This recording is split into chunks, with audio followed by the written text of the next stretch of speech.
오늘 우리가 읽은 이 본문은 예수님께서 성전을 깨끗게 하시는 그런 사건이 기록되어 있습니다. 성전 안에서 매매하는 장사꾼들과 그리고 돈을 바꾸는 환전 상인들을 성전 안에서 다 내어 쫓으신 그런 사건입니다. 이 내용은 지난주 열매 없는 무화과 나무를 저주하셨던 그 사건을 살피면서 잠시 여러분에게 말씀드렸던 본문입니다.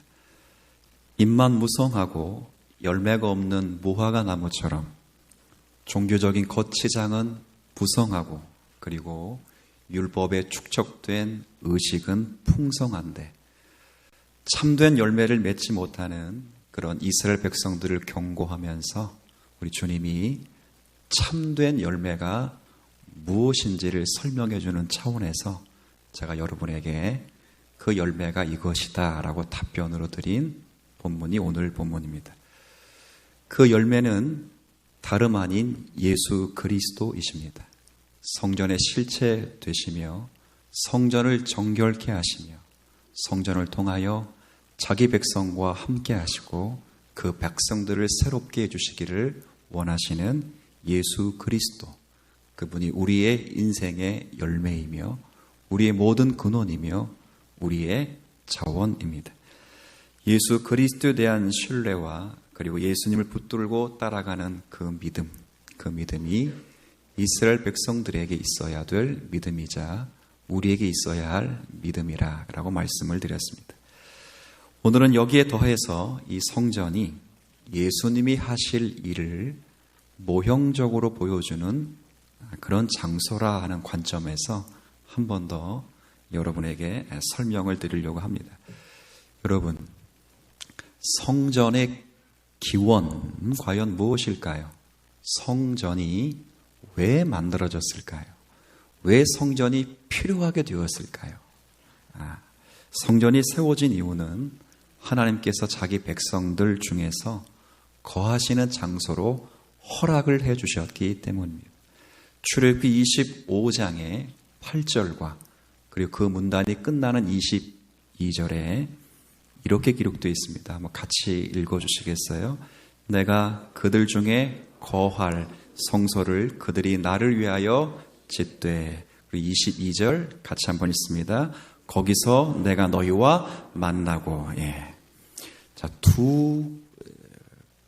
좀 구절을 읽었는데 여기서 색깔로 칠해준 두 문장이 굉장히 중요합니다. 성소의 근원이 뭔가, 왜 성전이 우리에게 필요하게 되었는가.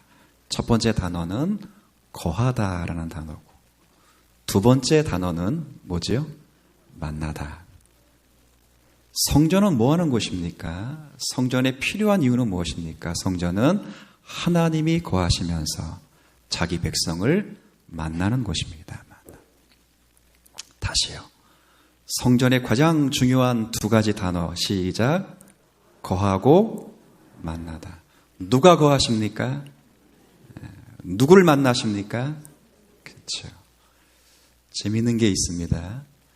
이 성전의 필요성, 근원, 이 의미를 그대로 가지고 계신 분이 계십니다.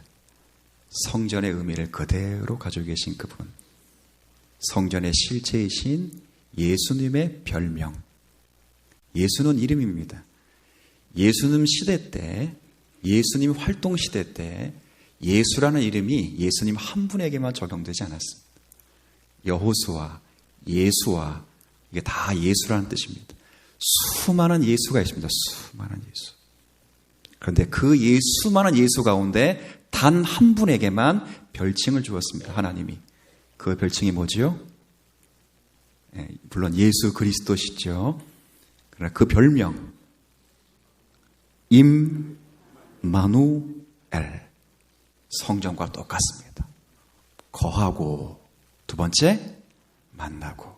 임마누엘. 그렇구나. 성전이 예수 그리스도를 예표하는 기관이었구나. 성전은 하나님께서 거하시는 하나님의 집입니다. 그리고 거기서 자기 백성들의 죄를 용서하시고 새롭게 해주시기를 원하십니다. 그렇게 하시길 원하실 때 그 수단은 언제나 제사라는 제도였습니다.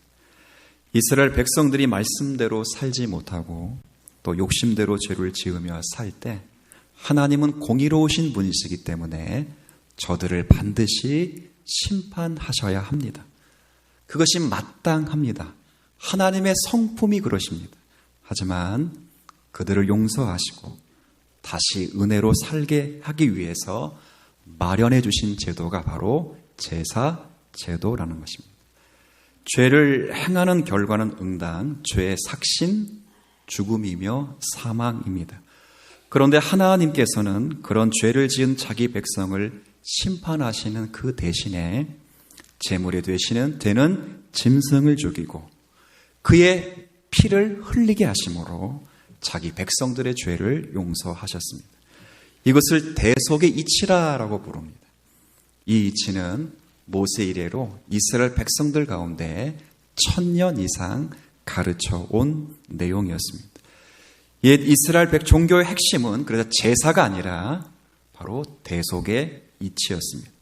사람이 죽는 대신 그 사람이 기른 짐승이 죽습니다.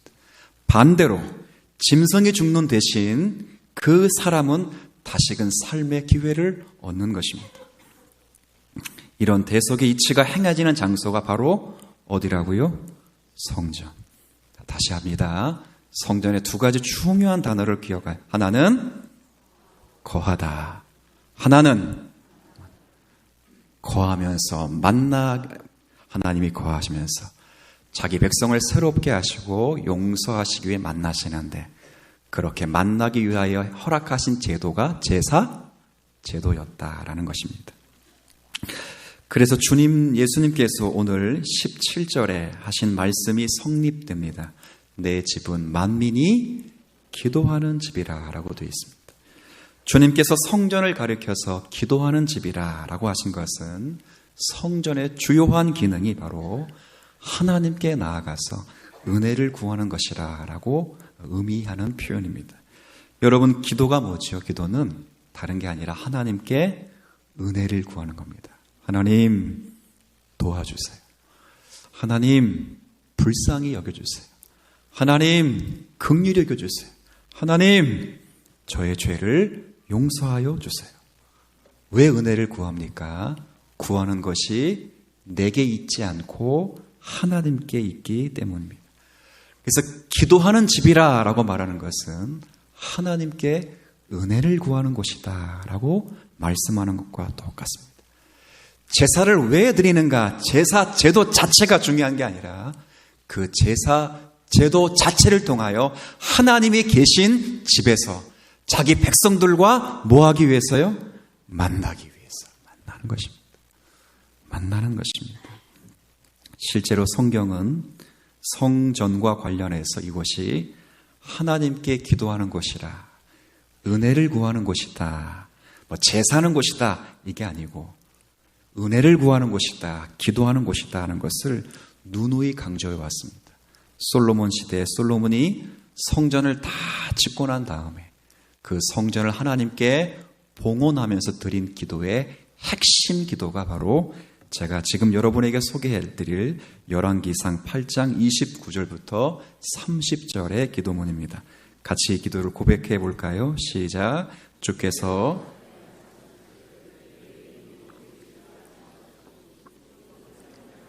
비는 기도를 들으시옵소서. 주의 종과 주의 백성 이스라엘이 이곳을 향하여 기도할 때에 주는 그 간구함을 들으시되 사하여 주옵소서.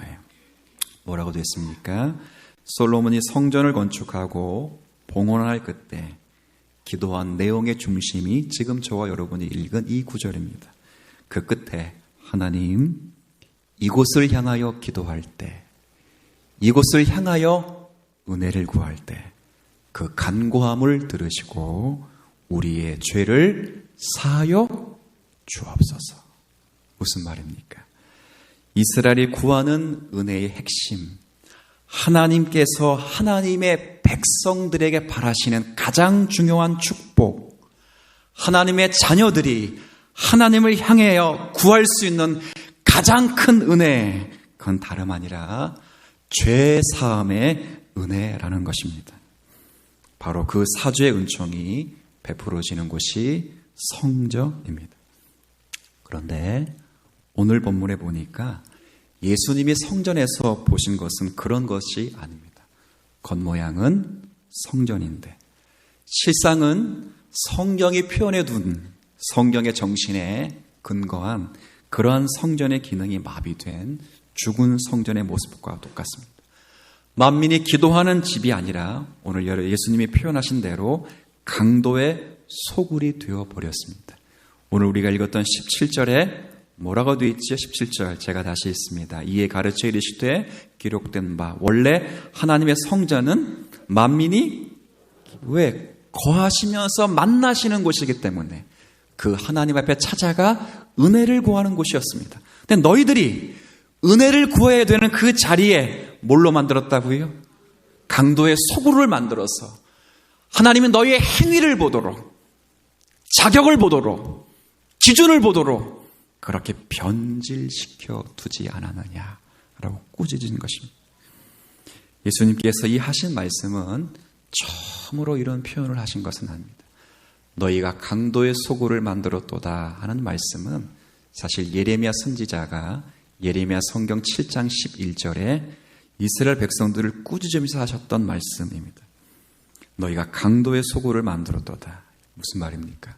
강도가 물건을 잔뜩 훔쳐옵니다.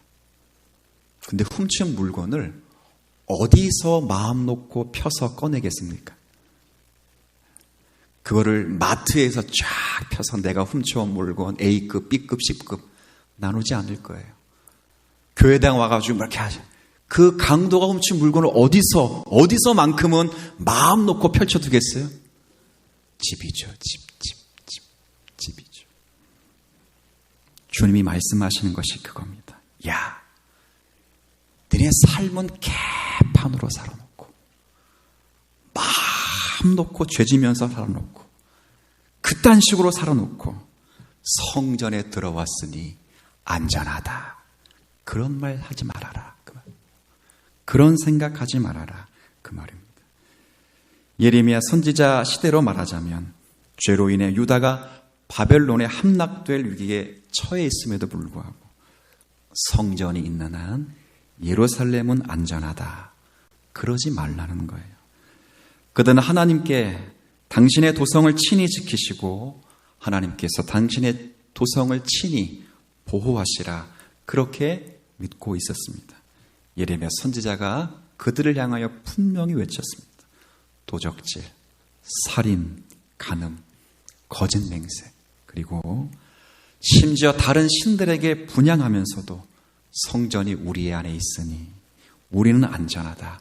그렇게 말하는 것은 아무런 소용이 없다라는 말입니다. 말하자면 성전 건물이 서 있다고 해서 이스라엘의 구원이, 안전이 자동적으로 보장되는 것은 아니라는 말입니다.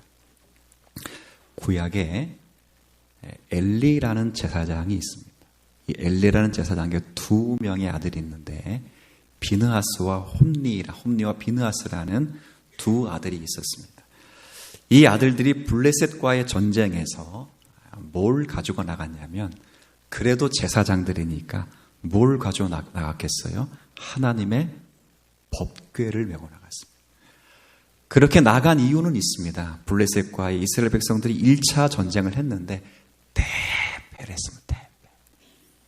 그래서 왜 패배했는가를 점검하다가 그래도 아버지가 제사장이고 자기도 제사장이니까 하나님을 모시고 나가지 않았구나 라고 생각해서 하나님을 모시고 나가자라고 생각해서 아까 성전에 두 단어 굉장히 중요한 단어 이거였어요. 시작. 거하고.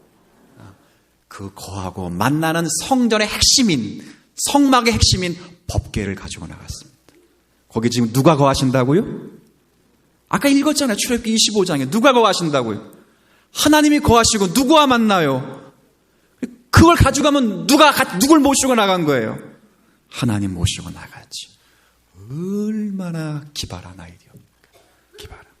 마치 십자가 전쟁할 때 십자가 들고 나가고 목사가 앞에 나가면 전쟁이 일고 가지. 그렇게 나갔습니다. 그런데 어떻게 됐을까요? 하나님께서는 아무런 능력도 나타내시질 않으셨습니다. 하나님께서 돕지 않으시니 이스라엘은 블레셋 앞에 크게 패배하고 심지어는 하나님의 임재의 상징이었던 법궤까지도 빼앗겨버렸습니다. 놀라운 일이 그때부터 벌어집니다. 그때부터. 오히려 하나님의 법궤가 하나님을 모독하는 블레셋 땅에 들어간 후에야 하나님 그 친히 당신의 권세와 영광을 나타내셨습니다. 무슨 말이죠? 참된 믿음의 순종, 참된 믿음이 없이 그저 하나님에 대하여 막연하고 맹목적인 기대를 갖는 것은 아무런 의미가 없다는 것을 가르쳐 주는 사건이었습니다. 그런 의미에서 예수님께서 성전을 청결케 하신 이 사건은 원래 의도와는 다르게 부패하고 타락해버린 저들의 제사 제도 자체를 심판하는 것입니다. 그러면 주님이 아까 하나님의 집은 만민이 용서를 구하는 곳이다, 은혜를 구하는 곳이다 라고만 말하지 않고 하나님의 집은이라고 말하지 않고 원래는요 하나님의 집은 만민이 기도하는 집이라 그거예요. 놀랍게 하나님의 집이라 하지 않고 뭐라 그랬죠? 17절에 한번 읽어봅시다. 여러분 읽어주세요. 시작. 이에 가르쳐 이르시되 기록된 바 누구 집이라고 하죠 이제? 내 집. 물론 기록된 말씀의 표현이지만 그러나 그 하나님의 집의 기능이 이제 나인 예수로 말미암아 완성될 것이다 라고 말씀하는 것입니다.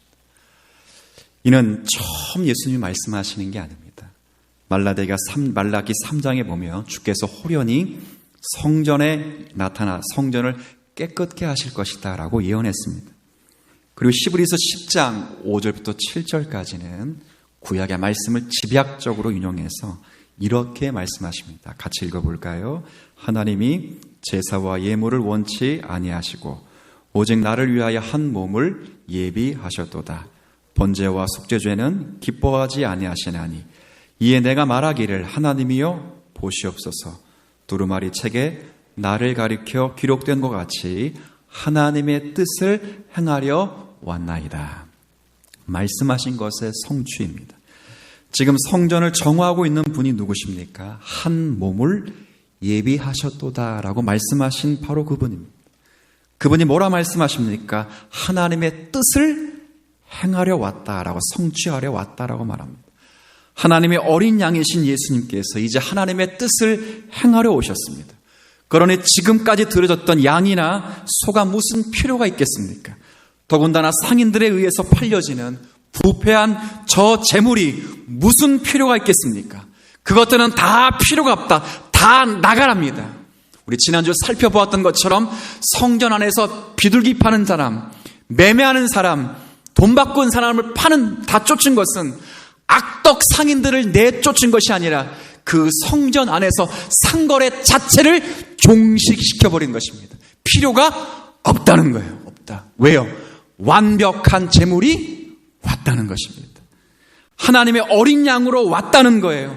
이제부터는 이 썩어 빠지고 부패한 제사 말고 나를 제물로 해서 나를 통하여 하나님께 영과 진리의 새로운 제사를 드려야 한다라고 말씀하시는 것입니다.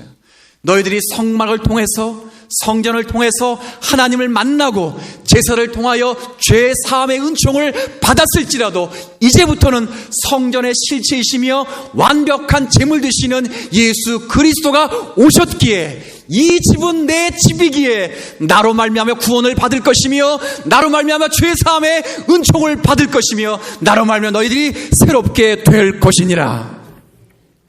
이해되십니까? 예수 그리스도로 말미암아입니다.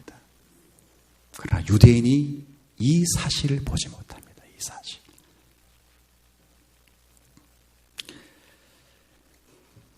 불타는 열심을 가지고 성전을 청소하신 주님은 구약에서 예언했던 바로 그 주님이십니다. 그들이 열심히 오시기를 간구했던 바로 그 메시아이십니다. 이제 그들 눈앞에서 그들이 기다렸던 그 메시아께서 구약의 말씀처럼 호련히 성전을 정화하고 계십니다. 그리고 이렇게 말씀하십니다. 요한복음에 있는 표현이죠. 너희가 이 성전을 다 헐어버려라. 내가 사흘 만에 다시 세울 것이다 라고 말씀하십니다. 사흘 만에 다시 세우신답니다. 여러분, 예수님이 우리들에게 주시는 새로운 성전, 다시 세운 성전을 세운다고 했으니까 주님이 성전을 새롭게 세우셨습니다. 그 새로운 성전이 뭘까요?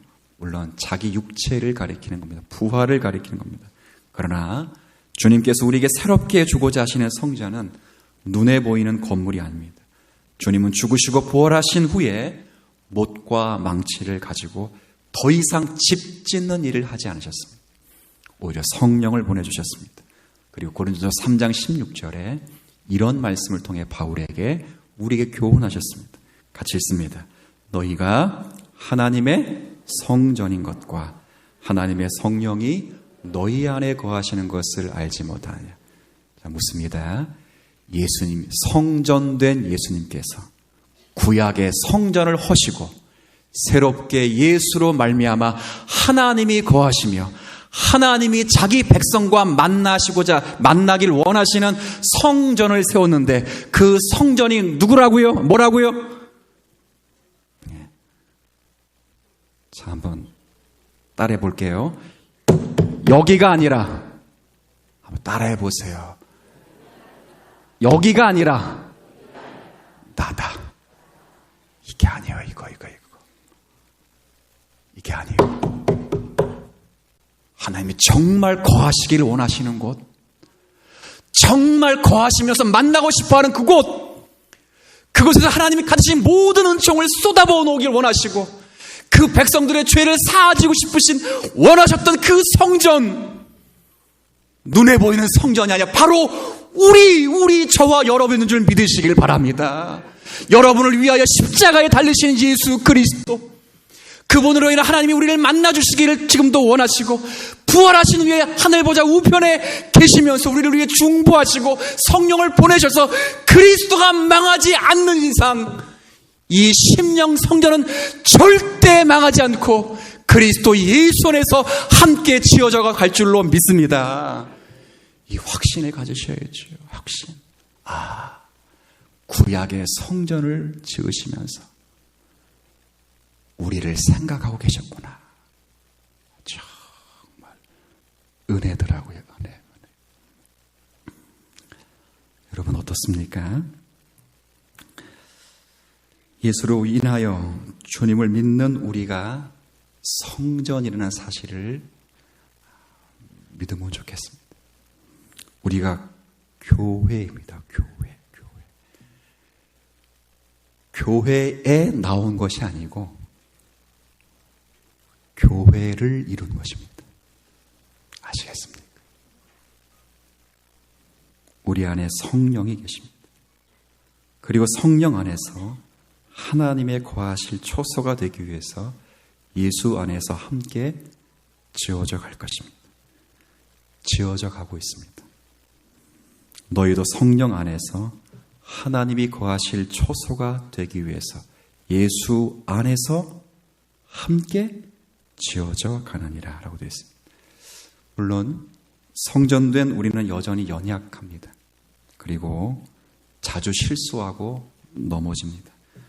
그러나 명심할 것은 지어져 갈 것입니다. 이 사실을 믿음으로 받아들여야 됩니다. 주님 안에서 우리를 성전 삼으신 일에 그리고 창념하셔야 됩니다. 성령께서 우리 안에 거하실 뿐 아니라 우리의 합당한 예배와 기도로 하나님이 우리의 죄를 용서하시며 우리를 만나시기를 원합니다. 오늘 수많은 사람들이 함께 교회를 위하여 그렇게 있습니다. 근데 문제는 예수님이 성전을 청결케 하시기 모든 것을 다 내어 쫓았는데 우리 안에 내어 쫓아야 될 그런 비본질적인 것이 얼마나 많은지 생각해 보셔야 됩니다. 오늘 수많은 사람들이 지금 더더욱 그런 것 같아요. 교회를 비판하고 욕합니다. 교회 안에서도 교회 교인들을 향해서 교회는 이래야 되고 저래야 된다. 심지어는 우리 안에서도 얘는 저렇고 쟤는 저렇고. 근데 문제는 자신들의 성전을 정화할 생각은 잘하지 않습니다. 남의 눈에 티는 보이는데 내 눈 안에 있는 들보 보이지 않아요. 들보가 뭐예요? 불보. 통나무가 내 눈 안에 있는데 남의 눈에 조그만 티를 빼려고 합니다. 하나님과 매일 교제하면서 매일매일 용서의 은혜와 생명의 충만함을 누려야 합니다. 죄의 욕심이 우리의 심령을 주장하지 못하도록 매일매일 그리스도의 보혈로 자신을 씻고 하나님 말씀이 우리의 심령 성전을 주장하시기로 여러분이 원하셔야 합니다. 성도 여러분, 오늘 저와 여러분들은 무엇을 가장 소중히 여기고 무엇을 위하여 가장 많은 땀을 흘리고 계십니까? 여러분이 지금 가장 많이 투자하는 곳이 과연 어디입니까? 제가 지난 3년 전인가 어린이를 생각하는 주일에 설교하면서 그런 설교를 드렸습니다. 사람이 자신의 진심을 표현하는 데는 3가지 방식이 있다라고 했습니다. 그 3가지 방식의 첫 번째는 돈입니다. 돈. 아니라고 한번 부인해 보십시오. 2번째는 시간입니다. 시간. 3번째는 말입니다. 어떤 청년이 이성, 여인에 관하여 혹은 남성에 관하여 큰 관심을 가지고 있다라고 하면 그의 돈, 그가 가지고 있는 시간, 그가 가지고 있는 언어는 전부 연애와 관련된 연애. 여러분이 지금 여러분의 진심을 드리고 있는 이 3가지가 무엇으로 표출되고 있는지를 생각하셔야 됩니다. 저는 과감하게 여러분에게 말씀드립니다. 그 우리의 진심을 표하고 있는 그 대상이 예수 그리스도셔야 합니다. 지난주에 말씀드린 바와 같이 우리의 궁극적인 모든 열매가 예수 그리스도에 대한 신뢰, 그리고 예수님 붙들고 따라가려고 하는 그런 믿음으로 나타나야 합니다. 입만 무성한 종교의식이 아니라 봉사와 구제와 선교와 교제, 예배라고 하는 이런 의식을 넘어서 정말 그 의식 안에 있어야 될, 그 입 안에 있어야 될 열매인 예수 그리스도로 충만하셔야 됩니다. 그리고 믿음을 가진 자의 마땅한 예수 그리스도의 인격과 성품을 가지고 있어야 합니다. 사실 믿음은 전적인 하나님의 은혜의 산물입니다. 하나님이 주신 생명의 결과입니다. 믿는다 하는 사람들의 마땅한 인격과 삶, 그래서 반드시 그 믿음은 성화라는 열매로 나타나야 됩니다. 우리의 사람됨, 우리의 인격, 우리의 성품이 얼마나 주님을 닮아가고 있는 그 면에서 열매를 맺고 있는지를 끊임없이 생각하셔야 됩니다. 사납지 않는 사람, 순하고 정직한 사람, 찬바람이 불지 않는 사람, 비록 일은 조금 못할지라도 순수하고 맑은 사람, 예수를 믿기에 그 안에 성령이 계시고 하나님이 계시는 사람들, 그러하게 간사하지 않는 사람, 사랑과 희락과 자비와 양성과 온유와 절제와 충성과 오래 참음의 성품이 막 그렇게 연골 익어가는 사람, 이것이 우리가 하나님을 모신 성도로서 반드시 맺어야 될 참된 성품의 열매입니다. 주 안에 사랑하는 성도 여러분, 없으면 없다고 하면 됩니다. 왜? 성전은 만민이 기도하는 집이에요. 은혜를 구하면 됩니다. 하나님 불쌍히 보십니다. 그런데 아무것도 없으면서 마치 있는 것처럼 허세를 부르면 하나님이 굉장히 싫어하십니다. 제사로 때우지 마십시오. 이것은 사람들을 기만할 뿐 아니라 우리의 믿음의 대상이신 하나님의 진노를 면치 못하게 하는 행위입니다.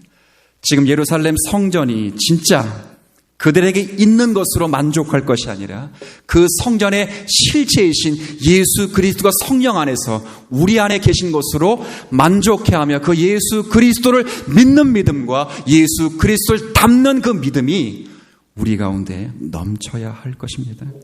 없으면 없다고 구하는 거예요. 주님 도와주세요. 주님 나를 긍휼히 여겨주세요. 나의 죄를 용서해 주세요. 하나님 힘을 주세요. 주님이 은혜를 베풀어 주십니다. 왜? 다시 반복하는 것 같아 죄송합니다. 내 집은 만민이 기도하는 집이라. 허세가 없었으면 좋겠습니다. 과장이 없기를 바랍니다. 거짓과 위선이 아니라 있는 모습 그대로 하나님 앞에 자신을 내어놓고 늘 하나님의 은혜를 구하는 그런 가난한 마음의 소유자들이 다 될 수 있기를 주님의 이름으로 축원합니다.